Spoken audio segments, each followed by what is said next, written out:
السلام علیکم ورحمۃ اللہ وبرکاتہ۔ ایک فاحشہ عورت اور فقیر کی کہانی۔ بغداد کے بازار میں ایک حلوائی صبح صبح اپنی دکان سجا رہا تھا کہ ایک فقیر اس کی دکان کے پاس سے گزرا۔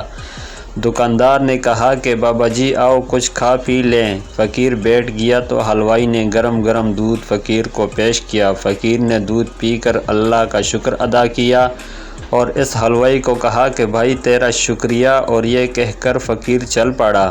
بازار میں ایک فاحشہ عورت اپنے دوست کے ساتھ سیڑھیوں پر بیٹھ کر موسم کا لطف لے رہی تھی۔ ہلکی ہلکی بوندا باندی ہو رہی تھی جس کی وجہ سے بازار میں کچڑا تھا۔ فقیر اپنی موج میں بازار سے گزر رہا تھا کہ فقیر کے چلنے سے ایک چینٹا اڑا اور فاحشہ عورت کے لباس پر گر گیا۔ جب یہ منظر فاحشہ عورت کے دوست نے دیکھا تو اسے بہت غصہ آیا۔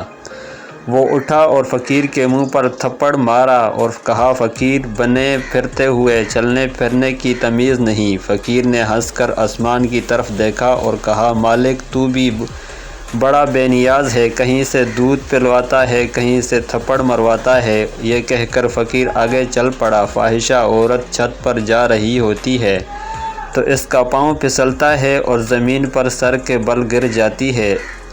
اس کو ایسی شدید چوٹ لگتی ہے کہ موقع پر ہی فوت ہو جاتی ہے۔ شور مچ گیا کہ فقیر نے آسمان کی طرف منہ کر کے بددعا دی تھی جس کی وجہ سے یہ جان چل گئی۔ فقیر ابھی بازار کے دوسرے کنارے تک نہیں پہنچ پایا تھا کہ اس فاحشہ عورت کے دوست نے فقیر کو پکڑ لیا اور کہا کہ بڑے فقیر بنے پھرتے ہوئے حوصلہ بھی نہیں رکھتے ہو۔